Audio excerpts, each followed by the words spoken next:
तो गाइस सकाल उठी कर नदी गला बेले देखुचे कि कुहुड़ी मस्त होइछे हाँ कि सुंदर दिशुचे गाइस। तो यहाँ मुझे नदी के बाहरी ब्रश करमी आरु आसमी तापर जीवार अच्छे मीटिंग गुटे कार्ड अप्लाई करवार अच्छे हेतिर काजे मीटिंग। तो गाइस इटा आमे पहुँची गलु मीटिंग जगह के। तो मीटिंग चली मोर कन्या बसीछन। तो गाइस मोबाइल दुकान बसी बसी हो गलु आमे दुई जन झगड़ा तापर खाई गलु आमे सिंगड़ा।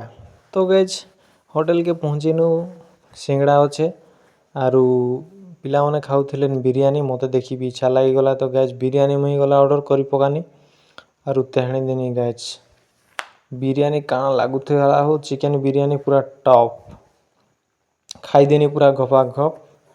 तापरे मोर कन्या खाउथिले याडे खाली सिंगड़ा ता मन टुकटुकु थिला।